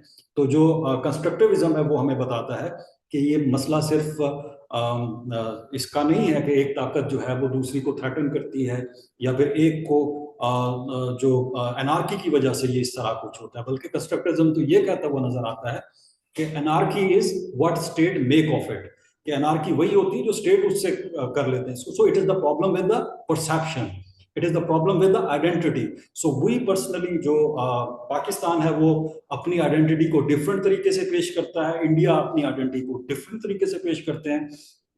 सो ये जो आइडेंटिटी के प्रॉब्लम्स हैं और ये जो कंसेप्शन के प्रॉब्लम्स हैं, वो भी हम एक दूसरे के करीब नहीं आने दे रहे। सो अगेन, ये पूरे का पूरा अगर आपने इंटरनेशनल रिलेशंस को समझना है तो उसके लिए आपको थ्योरेटिकल फ्रेमवर्क को समझना पड़ेगा। तो ये तो हमारा था, ये 3 पोर्शन हमने आज इंट्रोडक्टरी उसमें कवर किए हैं। मेरी कोशिश होगी कि मैं थोड़ी सी आपको ये भी बता दूं, मैंने थोड़ा सा कि जो पास्ट पेपर्स आते रहे हैं, या फिर जो हमारा जो कोर्स है इसका इंटरनेशनल रिलेशंस का, और जो पास्ट पेपर उसके है, उसमें हमें कौन सी चीज़ें बार बार होती हुई नजर आती हैं, वो कौन से ऐसे सवाल हैं जो दोबारा से पूछे गए हैं। लेकिन मैं आपको एक चीज़ ज़रूर बता दूं, not a single examiner is making the paper all the time. हमें ये ज़रूर होता है कि इसको समझने से ये पता चल जाता है कि कौन सा पेपर जो है वो कौन सा जो टॉपिक है वो रिपीट हो रहा है, लेकिन ये कोई 100% गारंटी नहीं होती है कि वही सिस्टम चले। लेकिन ऑब्वियसली स्टैटिस्टिकली कुछ चीज़ें दुरुस्त भी होती हैं, कुछ चीज़ें बार बार पूछी जा रही होती हैं क्योंकि वो बहुत प्रोमिनेंट होती हैं, जैसा कि आईआर थेरीज हैं, जैसे इंस्टीट्यूशंस के हवाले से आपको बार बार चीज़ें आती हैं, आईएमएफ होगा, यूनाइटेड स्टेट्स हो गया, और वार्स अगर हो रही होती हैं तो उसके ऊपर आपको बार बार पूछा जा रहा होता है। तो ये वो कुछ इमर्जिंग ट्रेंडिंग चीज़ें होती हैं जिसको आईआर जो है वो अपने थेरेटिकल या फिर एंगलिंग के हवाले से आपसे सवाल कर सकता है। जैसा कि रिसेंटली जो बहुत ज़्यादा ट्रेंडिंग में है वो आपका क्लाइमेट चेंज है। सो क्लाइमेट चेंज में आपसे पूछा जा सकता है कि व्हाट डज इंटरनेशनल रिलेशन के पर्सपेक्टिव में कि जी ये इम्पोर्टेंट क्यों है, और एक बहुत बड़ी ताकत यूनाइटेड स्टेट्स का प्रेसिडेंट वो क्यों जा रहा है, इसको निगेट कर रहा है, टोटल निगेशन कर रहा है, क्लाइमेट चेंज नाम की कोई चीज़ ही एग्जिस्ट नहीं करती। सो ये जो बहुत बड़ा डिनाइल है, डिनाइलिज्म जो आ रहा है, इसके कॉन्टेक्स्ट में भी बहुत सारे सवाल आ सकते हैं। तो लेट्स ट्राई टू सी कि हम क्या इसमें से देख सकते हैं, थोड़ा सा हम इस पे ऊपर काम करें, और फिर कल के लेक्चर में हम थोड़ा सा मजीद इसके आगे देखेंगे। So here is the yes. अगर मैं हम इसको अगर आप देखें, जो आपको नजर आता है कि जी जो पहला पेपर है, if you can see that on screen, जो फर्स्ट हमारा पेपर है,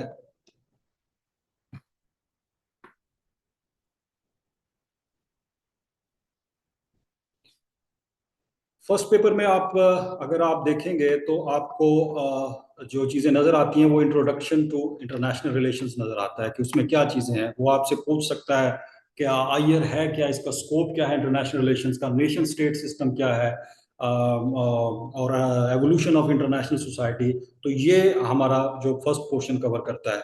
और अगर हम इसको थोड़ा सा देखने की कोशिश करें, पास्ट पेपर्स की अगर हम थोड़ी सी असेसमेंट करने की कोशिश करते हैं, तो वो भी हमें इसमें काफ़ी सारी नज़र आ जाती है कि कौन से ये जो पेपर है ये कब और कितने सालों में कैसे किया गया। हम इसका थोड़ा सा एनालिसिस आपके सामने रखते हैं। अगर पेपर 1 में अगर हम इसको देखें तो हमें एवोल्यूशन, डेफिनेशन और स्कोप ऑफ आईआर के हवाले से 2025 में, 2024 में और 2021 में हमें ये होता हुआ, ये वाला रिपीट होता हुआ नजर आ रहा है। इसी तरह दूसरी कैटेगरी में आ जाए, थेरीज और पैराडाइम के हवाले से अगर हम देखें तो इसमें भी आपको रेकरिंग पैटर्न नजर आएगा। 2025 में इस हवाले से सवाल पूछा गया है, 2024 में इस हवाले से थेरीज के हवाले से सवाल पूछा गया है, 22-23 में दो तरीके से इसका सवाल पूछा गया है, और 21 में भी सवाल पूछा गया है। सो ये जो थेरीज हैं ये बहुत ही इंपॉर्टेंट है, इसका नॉलेज आपके लिए बहुत जरूरी है क्योंकि आगे भी सेकंड में भी आपसे ये पूछा जा सकता है। थर्ड कैटेगरी की अगर हम बात करते हैं, इंटरनेशनल एंड फाइनेंशियल इंस्टीट्यूशन, जैसा मैंने पहले कहा था, तो उस हवाले से भी आपको ये रिपीट होता हुआ नजर आता है। आईएमएफ का खास तौर पर रोल आपको नजर आता है। 2024 में आपको आईएमएफ के हवाले से आपको सवाल होता हुआ नजर आ रहा है, 2023 में नजर आ रहा है, 2022 में ये नजर आ रहा है। उसकी एक बड़ी वजह यह कि ये बहुत रेलेवेंट हो जाता है हमारे मुल्क के साथ, बिकॉज और we are very much dependent on foreign aid and these institution. So examiners के दिमाग में जो चीज़ें चल रही होती हैं, जो ट्रेंडिंग में होती हैं, उसके कॉन्टेक्स्ट में वो सवाल आपसे पूछ सकता है। सिक्योरिटी कॉन्सेप्ट और पैराडाइम ये बहुत इंपॉर्टेंट टॉपिक है, और इसकी बुनियाद पर आप देखिए security has become most important thing, और जो रियल स्कूल ऑफ थॉट है वो भी इसके ऊपर बहुत ज़्यादा फोकस करता है। और आप ये देखें कि with the passage of time security is becoming more important, not just for those states जो कि नॉन डेमोक्रेटिक बल्कि डेमोक्रेटिक स्टेट्स भी इसके ऊपर बहुत ज्यादा फोकस कर रही हैं। तो ये हमें 2025 में इस हवाले से क्वेश्चन नजर आता है, जो वो सवाल पूछ सकता है, डिजिटलाइजेशन ऑफ इंटरनेशनल सिस्टम के हवाले से वो सवाल आपसे पूछता हुआ नजर आ सकता है कि वो ट्रेडिशनल वारफेयर को कैसे शेप उसने किया है। और दूसरा उसने यूनिलैटरलिज्म, जो ये भी बड़ी रेलेवेंट बन जाता है कि क्यों स्टेट जो है वो छोटे छोटे अपने जिसे कहते हैं ग्रुपिंग में वो जा रहे हैं। असल मकसद इसके पीछे सिक्योरिटी ही नजर आता है। 2023 में भी हमें ये नजर आता है, जो बेस्ट पॉलिसी ऑप्शन जो है वो क्या हो सकती हैं एसिमेट्रिक वारफेयर के हवाले से, ये हमें क्वेश्चन सिक्योरिटी के हवाले से नजर आ जाता है। ग्लोबलाइजेशन ने किस तरह से सिक्योरिटी के कॉन्सेप्ट को इफेक्ट किया है 2022 में, फिर 2022 में हमें मैरीटाइम सिक्योरिटी के हवाले से क्वेश्चन नजर आता है, 2021 में भी हमें कंप्रिहेंसिव सिक्योरिटी से, सो सिक्योरिटी के हवाले से बहुत ज्यादा आपको रिकरेंस नजर आ रही है। न्यूक्लियर इश्यूज, डिसआर्मामेंट और प्रोलिफरेशन के अंदर हमें जो नजर आता है 2025 में ये सवाल पूछा गया था कि कौन सी इनोवेटिव स्ट्रैटेजीज हैं जिनके जरिए से जो पॉलिटिकल और टेक्निकल ऑब्स्टेकल्स हैं उनके ऊपर काबू पाया जा सकता है कंप्लीट न्यूक्लियर डिसआर्मामेंट के हवाले से। सो ये दुनिया के अंदर ये कॉन्सेप्ट मौजूद है कि जी डिसआर्मामेंट हो जाए, लेकिन जो डेवलपमेंट्स हो रही हैं उसमें डिसआर्मामेंट से ज्यादा आर्मामेंट का ज्यादा फोकस है। तो आप इसको भी नजरअंदाज नहीं कर सकते, ये बहुत इंपॉर्टेंट टॉपिक है, क्योंकि जिस एक रिसेंटली एक डेवलपमेंट भी नजर आई है कि the more you are trying to stop states from nuclear proliferation, more they are getting threatened। और रिसेंटली जो अटैक हुआ ईरान के ऊपर, तो उसके बाद एक आपको नजर आया है कि बहुत सारे इस हवाले से आपको आर्टिकल्स भी नजर आए होंगे कि now state will try to get the जिसे कह लें कि न्यूक्लियर आर्म। और उसकी मिसाल वो ये देते हैं कि लीबिया ने अपना न्यूक्लियर निजाम छोड़ा, उसके साथ क्या हुआ, इराक ने छोड़ा, वो भी खत्म हो गया, अब ईरान के ऊपर भी ये अटैक हो रहा है। उसके मुकाबले में अगर नॉर्थ कोरिया को देखें, उन्होंने अपना न्यूक्लियर सिस्टम बनाया एंड स्टिल अभी तक तो वो कम अज कम किसी भी इन्वेजन से या अमेरिकन अटैक से वो बचा हुआ है। So this is very important topic है सिक्योरिटाइजेशन को, हम इसको नेग्लेक्ट नहीं कर पाएंगे। पावर ट्रांजिशन, ग्लोबल स्ट्रक्चर और बिग पावर्स का ये जो कैटेगरी है ये भी बहुत इंपॉर्टेंट है। इस हवाले से हमें कुछ ज्यादा तो नहीं, लेकिन ये इस वक्त ये बहुत इंपॉर्टेंट हो चुका है, क्योंकि अमेरिका और चाइना के दरमियान जो ये रिसेंट नजर आ रहा है, इसमें हम देखेंगे कि किस तरह से चाइना जो है वो मल्टीलैटरलिज्म को फोकस कर रहा है। ऑन द अदर हैंड जो अमेरिका है वो आज भी आपको यूनिलैटरली आगे चलने की कोशिश करता हुआ नजर आ रहा है, और खासतौर पर डोनाल्ड ट्रंप के अंदर यूनिलैटरलिज्म को वो बुनियाद बनाई जा रही है। इवन के जो यूनाइटेड नेशंस है, जिस तरह से वो जब तक इसको मदद कर रहा था तो तब तक ठीक था, और अब वो डोनाल्ड ट्रंप उसको करप्ट यूनाइटेड नेशंस कहता हुआ नजर आता है और इररेलेवेंट कहते हुए नजर आता है। थोड़ी देर अजान हो रही है, और जरा अजान हो जाए फिर हम इसको आगे कंटिन्यू करते हैं जी। तो पावर ट्रांजिशन, ग्लोबल स्ट्रक्चर और बिग पावर्स के हवाले से ये टॉपिक अगरचे इसमें पिछले 2 सालों में 2023 में ये इस तरह का सवाल हमें एक दफ़ा होता हुआ नजर आया, but this is also very important, इसको देखना बहुत जरूरी है। नॉन स्टेट एक्टर्स, यस, ये इसके ऊपर 3 सालों में ये क्वेश्चन रिपीट हुआ है, खासतौर पर तालिबान के कॉन्टेक्स्ट में इसको रिपीट किया गया है। तो अभी भी जो गवर्नमेंट है तालिबान की, वो तो अब एक मुल्क ने उसको रिकॉग्नाइज कर दिया है, तो ये अभी भी इतना ज़्यादा इम्पोर्टेंट तो उस तरह से नहीं रहा, बट ब्रॉडर पर्सपेक्टिव में ये इम्पोर्टेंट है। बट एक चीज़ मैं बता दूं कि we are not going to leave anything when we will start our ये, हाँ, yes, we will be focusing on the most important issues, but we will not be leaving any topic in international relations, we will cover everything. Category 8 में अगर हम बात करें तो पाकिस्तान की foreign policy और इसके डिटरमिनेंट और इन्फ्लुएंस, ये बहुत इंपॉर्टेंट टॉपिक है, और रिसेंटली तो बहुत ज़्यादा इंपॉर्टेंट है। It's the first time that Pakistan is actively pursuing it's national foreign policy, और इसका जो रोल है वो बहुत इंपॉर्टेंट हुआ है, स्पेशली जिस तरह से अमेरिका के साथ हमारे ताल्लुकात बेहतर हुए हैं, तो इस कॉन्टेक्स्ट में हमारे पास सवाल आ सकता है। दूसरा इंपॉर्टेंट कॉन्टेक्स्ट जो है वो हमारे पास जो सऊदीया के साथ पाकिस्तान का एक वो पैक्ट हुआ है, सिक्योरिटी पैक्ट हुआ है, तो दैट इज़ वेरी इंपॉर्टेंट। तो इस कॉन्टेक्स्ट में फॉरेन पॉलिसी जो एस्पेक्ट है पाकिस्तान का, ये पहले भी ये सवाल आते रिपीट होते रहे हैं, और अब भी ये सवाल बहुत इंपॉर्टेंट है, ये टॉपिक ये बहुत इंपॉर्टेंट है। Climate and environmental issues still very important, it is very much relevant to Pakistan, because Pakistan has been victim of climate change. उसी तरह से जैसे मैं बात कर रहा था कि दुनिया की सबसे बड़ी सुपर पावर एक डिनाइल में हमें नजर आती है, how Donald Trump is denying it. Fossil fuel groups जो है वो फोकस कर रहे हैं इसके ऊपर कि इसके ऊपर तवज्जो ना दी जाए, बट इट इज इफेक्टिंग बाकी जो जिसे कहेंगे थर्ड वर्ल्ड कंट्रीज जो है इससे सबसे ज़्यादा इफेक्ट हो रहे हैं, Pakistan is the biggest victim of it.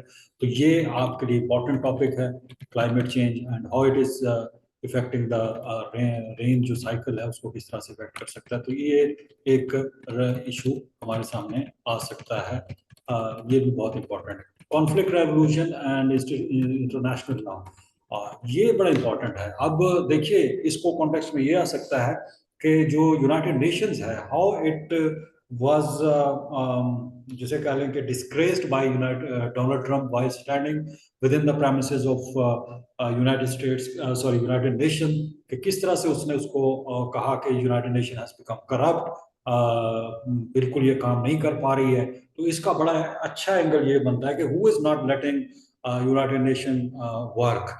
When United Nations is serving the purpose of great powers, then United Nations was good. And now, if the question arises, कि why UN has failed to resolve the conflicts like Gaza, like Ukraine, like Kashmir, and so many others, तो उसकी सबसे बड़ी वजह क्या होती है? उसमें जो अनडेमोक्रेटिक सिक्योरिटी काउंसिल है वो कितना उसका अंदर रोल है, जो वीटो का सिस्टम है वो कितना इसके अंदर इसका रोल है, और खासतौर पर यूनाइटेड स्टेट किस तरह से इसको रोक देता है काम करने से। तो ये भी एक बहुत बड़ा रोल है। अब इसके ऊपर तो बल्कि डिबेट शुरू हो गई है कि क्या यूनाइटेड स्टेट्स, यूनाइटेड नेशंस को चूंकि सबसे ज्यादा फंडिंग भी अमेरिका की तरफ से हो रही है and it is being threatened कि वो उसकी फंडिंग को खत्म कर देगा, तो क्या इसको should it move on without America? और कुछ लोग तो ये भी बात कर रहे हैं कि क्या इसको शिफ्ट कर दिया जाए कहीं और, यूनाइटेड नेशन। तो क्वेश्चन अराइजेस जो हमारे जेहन में आ रहा है, क्या न्यूयॉर्क से शंघाई शिफ्ट हो सकती है? That's a big question.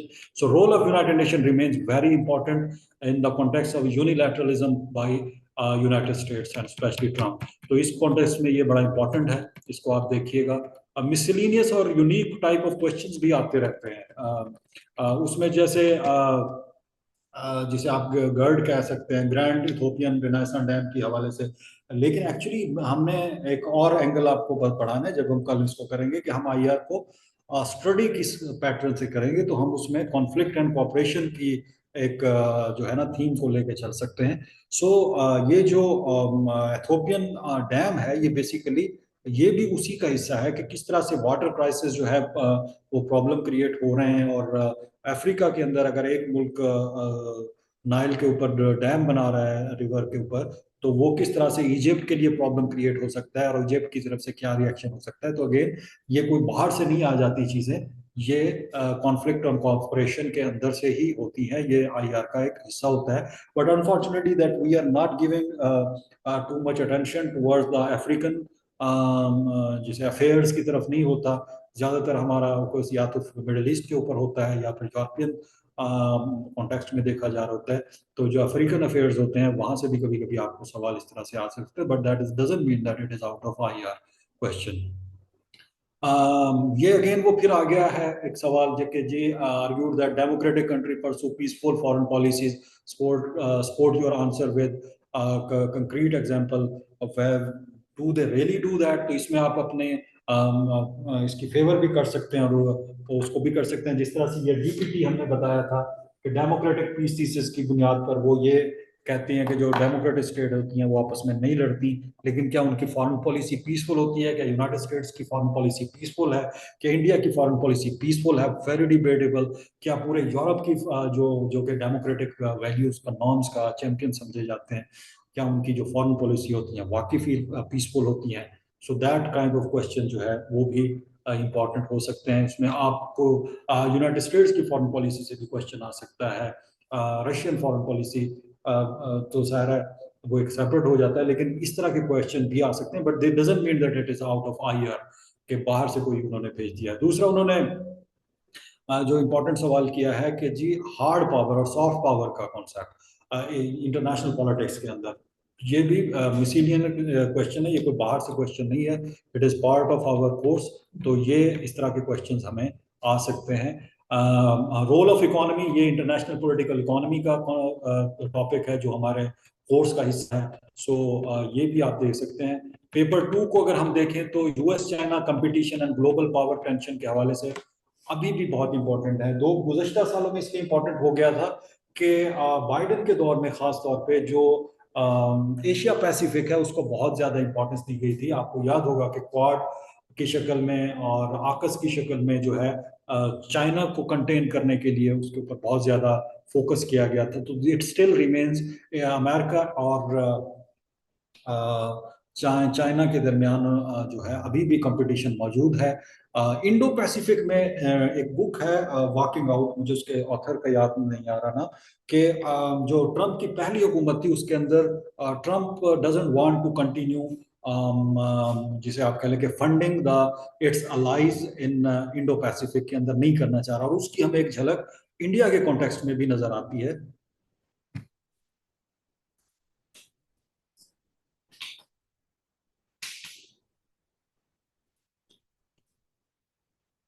Yes,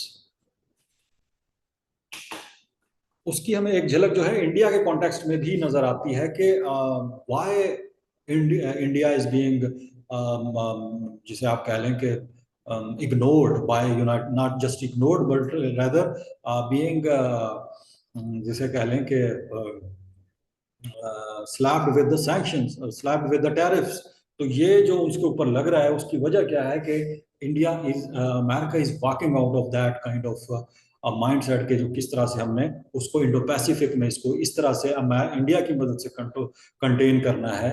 तो दूसरा उसका एक एस्पेक्ट ये भी है जो हम आगे जब पढ़ेंगे इंडो पैसिफिक के कॉन्टेक्स्ट में, कि because India miserably failed to serve the purpose of United States, और उसकी जो फॉरेन पॉलिसी है इंडिया की वो पाकिस्तान सेंट्रिक बहुत ज्यादा है as compare to containment of China के हवाले से।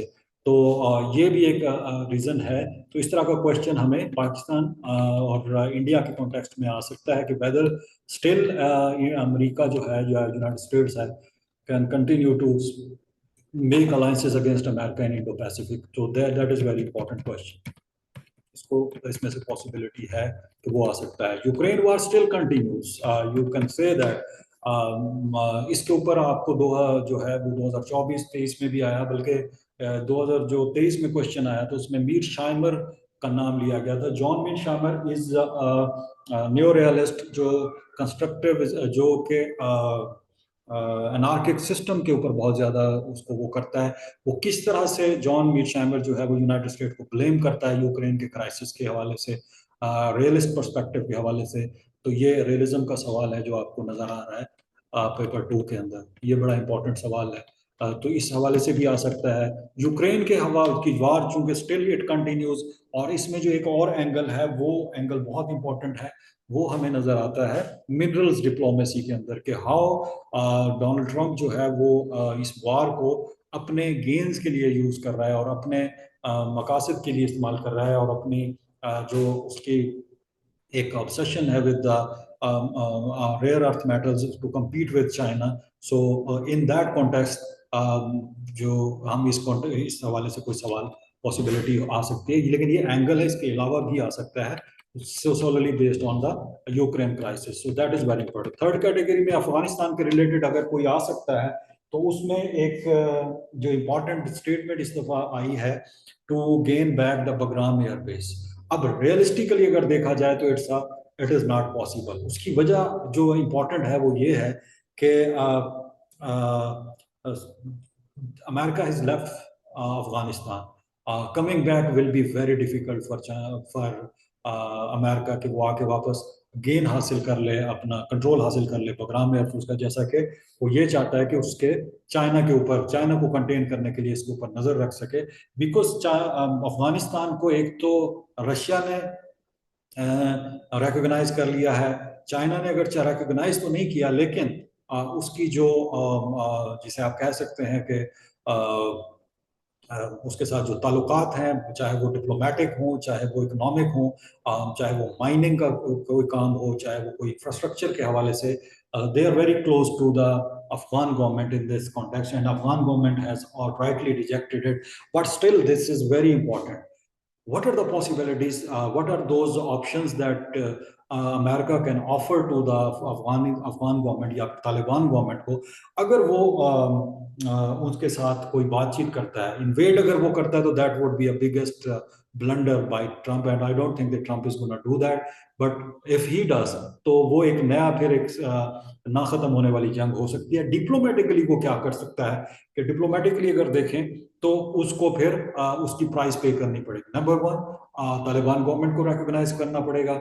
नंबर दो, उसके ऊपर जितनी सैंक्शंस हैं वो खत्म करनी पड़ेगी। जो अफगान रिजर्व बैंक के पैसे पड़े हुए हैं जो इन्होंने वहां पर रोके हुए हैं, $10 बिलियन और सो, दे विल हैव टू वो रिलीज करने पड़ेंगे।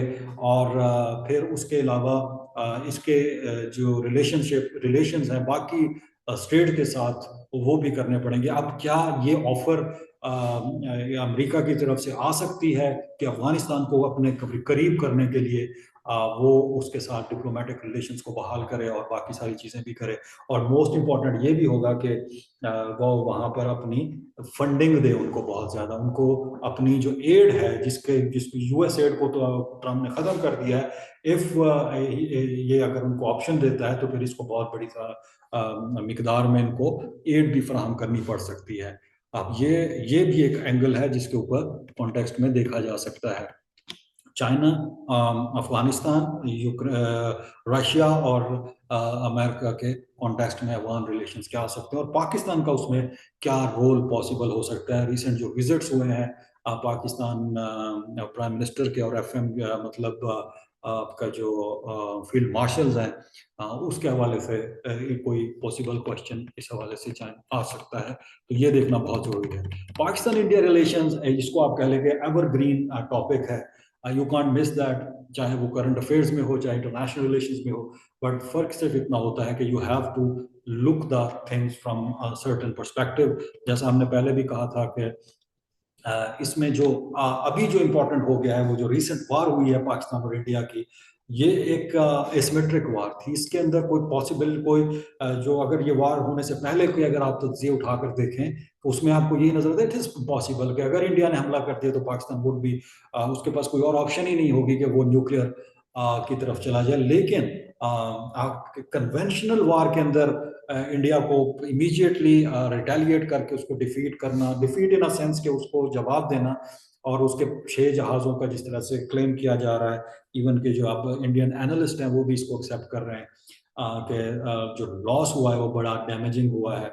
और जो S-400 की बैटरीज के हवाले से भी हमें खबरें मिली हैं कि जो वो S-400 वो निज़ाम है दिफा का, कि जो रशिया से लिया गया, अगर वो भी तबाह हुई हैं तो ये बहुत बड़ा तबाहकुन है। इसके अंदर जो बहुत इंपॉर्टेंट रोल है, जो बाद में इंडिया की तरफ से भी कहते हुए नजर आए, कि वो जो बेदू सिस्टम है, जो कि पाकिस्तान इज डिपेंडेंट ऑन बेदू सिस्टम, जो सैटेलाइट सिस्टम है चाइना का, जो उनको फर्स्ट हैंड इंफॉर्मेशन और दे रहा होता है।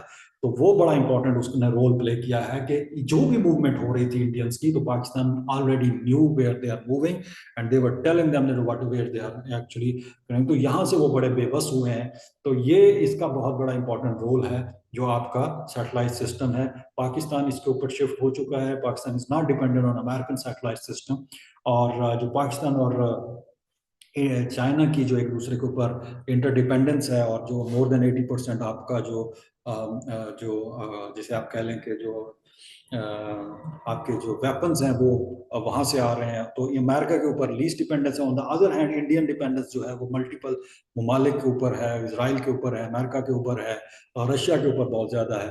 तो उस वजह से भी पाकिस्तान को ये एज रहा है। तो इस कॉन्टेक्स्ट में, वार के कॉन्टेक्स्ट में आपके ऊपर इंडिया पाकिस्तान के हवाले से सवाल आ सकते हैं। ये बहुत इंपॉर्टेंट टॉपिक है, you can not miss this, we will read it in depth. और जो इसका दूसरा इंपॉर्टेंट इंडिया पाकिस्तान के कॉन्टेक्स्ट में आ सकता है वो वाटर क्राइसिस का आ सकता है, वाटर इश्यूज का आ सकता है। खासतौर पे जो हमारी इंडस वाटर ट्रीटी है, उसको जो सस्पेंड किया गया है और उसके ऊपर जो टेंशन पैदा हो रही है, वो उसके ऊपर हम ये इसको देख सकते हैं।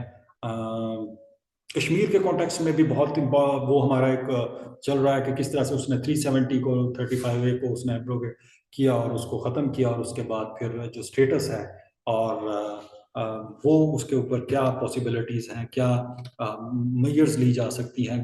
ट्रम्प जिस तरह से वो कह रहा था कि जी वो इसको कराने के लिए तैयार है, आगे क्या ऐसी कोई सूरत हाल बन सकती है कि थर्ड पार्टी को आर्बिट्रेशन या थर्ड पार्टी इन्वॉल्वमेंट की जाए, because India is not ready for that.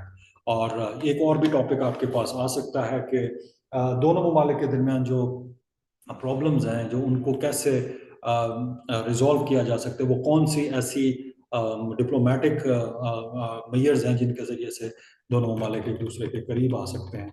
ये बहुत इंपॉर्टेंट है। फिफ्थ कैटेगरी में जो है वो आपके पास आ जाते हैं कॉन्फ्लिक्ट्स जो चल रहे होते हैं। इसमें इसराइल पैलेस्टाइन और अरब इसराइल कॉन्फ्लिक्ट बहुत इंपॉर्टेंट कॉन्फ्लिक्ट टॉपिक है। You can't miss it. इसके अंदर आप थ्योरेटिकल कॉन्टेक्स्ट में आपसे चीज़ें पूछी जा सकती हैं। ये जो एस्केलेशंस हो रही हैं उसमें आप जो इम्पोर्टेंट है वो अब ये बन गया है कि जो 20 पॉइंट्स दिए हैं डोनाल्ड ट्रंप की तरफ से, how they are different from those accords जो उससे पहले ओस्लो अकॉर्ड हुआ या बाकी अकॉर्ड्स होते रहे, ये उससे कितना डिफरेंट है। और will this guarantee the peace in Gaza, किस तरह का पीस होगा, क्या होगा, इसके अंदर पाकिस्तान का क्या रोल हो सकता है। Will this Pakistani soldiers will be there for peace keeping और पीस मेकिंग। ये बड़ी इंपॉर्टेंट चीज़ें हैं जो हम जब हम सिक्योरिटी को स्टडी करेंगे तो उसके अंदर हम ये देखेंगे कि पीस कीपिंग अगर मिशन वहां पर जाता है, पीस तो वो तो रिटेलिएट नहीं कर सकता, लेकिन अगर पीस मेकिंग मिशन होगा तो वो रोक सकता है किसी भी तरह की इन्फिल्ट्रेशन को या किसी भी तरह के अटैक को। तो ये बड़ा एक इम्पॉर्टेंट टॉपिक है। अब्राहम अकॉर्ड के हवाले से भी आ सकता है कि अगर आपको याद हो कि जो जब इब्राहिम अवकाड के हवाले से जो डोनाल्ड ट्रंप अपनी दे रहे थे, स्पीच दे रहे थे नेतन्याहू के साथ खड़े होकर, तो उन्होंने कहा कि Gaza, peace in Gaza is just part of the picture, the bigger picture. And what is that bigger picture? That bigger picture is Abraham Accord, and the purpose of the Abraham Accord is to bring close all the Middle East states to Israel, and उनके साथ diplomatic और economic relations को बहाल करना। At what cost, that is a big question. और what इसकी क्या शक्ल निकलती है, किस तरह से इसके ऊपर जो इतने अरसे से काम किया जा रहा है, क्या इसका वो निकलेगा, that is very important to see. तो ये वाला बड़ा इंपॉर्टेंट टॉपिक है, you can not miss it. International financial institution and coercion, ये फिर एक आपके पास टॉपिक आ जाता है, वही आईएमएफ वाला, वर्ल्ड बैंक वाला। एफएटीएफ से तो खैर हमारी जान छूट चुकी है, माजी में इसके ऊपर बातें होती रही हैं। और उसके बाद जो है इसके ऊपर अभी भी हम पाकिस्तान पे चूंकि डिपेंडेंट हैं, तो इस पे जो है हमारा बहुत ज़्यादा आ सकता है। सी पैक के हवाले से भी डिस्कशन हो सकती है इस कॉन्टेक्स्ट में कि हाउ दिस जो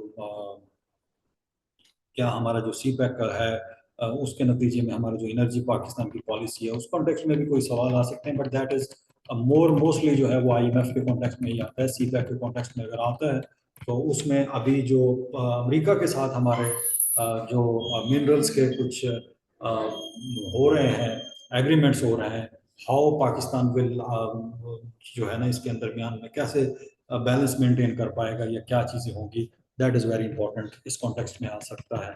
क्लाइमेट और एसडीजी गोल्स के बारे में हमने पहले भी कहा है। एसडीजी गोल्स के हवाले से एक अलग वो सवाल हमें 2023 में होता हुआ नजर आता है, लेकिन ज़्यादातर हमें क्लाइमेट चेंज के क्वेश्चंस जैसे हमने पहले किए थे, बात की थी कि उस हवाले से आ सकते हैं। रीजनल ऑर्गेनाइजेशंस के हवाले से इस वक्त जो इम्पोर्टेंट है वो मोस्ट इम्पोर्टेंट इस शंघाई कोऑपरेशन ऑर्गेनाइजेशन, क्योंकि उसके अंदर हमें मल्टीलैटरलिज्म जो है वो बहुत इंपॉर्टेंट होता हुआ नजर आ रहा है। तो उस कॉन्टेक्स्ट में नजर आ रहा है। अच्छा, ये जो मैं आपको कैटेगरीज बता रहा हूँ ऊपर, ये कैटेगरीज हमारे निसाब का हिस्सा हैं। These are the part of our, जिसे आप कह लें कि सिलेबस। तो ये कोई ऐसा नहीं है कि मैं अलग से उठा के आ रहा हूँ, ये वहीं से उन्होंने उठा के जो है ना उसके अंदर हमने उसके फिक्स किया है कि किस तरह से ये सवाल उसके नीचे से आ रहे हैं जिसको हमें करना पड़ेगा। तो एससीओ का रोल बहुत इंपॉर्टेंट है, we will have to study that. उसके अलावा आगे अगर हम चलते हैं तो Pakistan balancing in major power relation and historical influence, ये बहुत इंपॉर्टेंट टॉपिक होगा in context of Pakistan, India, sorry, China and America, और उसके रिलेशन जो इस वक्त हैं इंडिया के साथ। और ख़ास तौर पे अगर आप देखिए कि पाकिस्तान के जो अलायंस रही है अमेरिका के साथ, और जो फिर उसके बाद उसे शिफ्ट किया उसने चाइना की तरफ, और इस वक्त जो वो बैलेंसिंग एक्ट है उस कॉन्टेक्स्ट में ये सवाल बहुत इंपॉर्टेंट हो सकता है। इसको हम ज़रूर देखेंगे। ये है, अगर हम देखें कि थेरीज हैं, मॉडल हैं, इसके जो इम्पैक्ट हमें नज़र आते हैं पोस्ट कोल्ड वार में, तो उसमें हमें कुछ दो चार सवाल इस कॉन्टेक्स्ट में नज़र आते हैं। तो again theories are very important.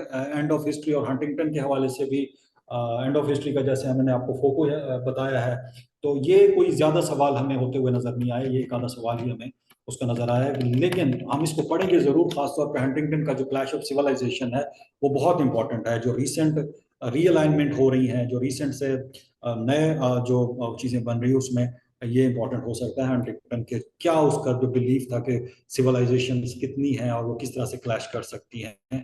तो ये है। सेकंड पेपर में जो मिली मिसलेनियस टॉपिक हमें होते हुए नजर आ रहे हैं, वो पाकिस्तान जो है वो चैलेंजेस के हवाले से आ सकते हैं कि यूएस पाक के रिलेशन में, इंटरनेशनल पॉलिटिकल इकोनॉमी के कॉन्टेक्स्ट में, पेंडेमिक वो माजी का था, वो अब नहीं आ सकता। ब्रिक्स के हवाले से इंपॉर्टेंट क्वेश्चन है, वो आ सकता है।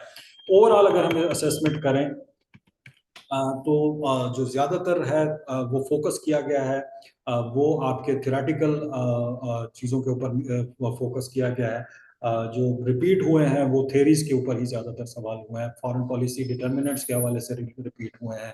और सेकंड में अगर हम जाएं तो उसमें US, China, Afghanistan, Pakistan, India, तो ये एक हमें चीज़ें होती हुई नज़र आती हैं। तो ये हम आपके साथ जो अपना डॉक्यूमेंट है वो भी शेयर करेंगे। तो ये हमारा आज का कोशिश थी कि आपके साथ हम शेयर करें आपके साथ ये, और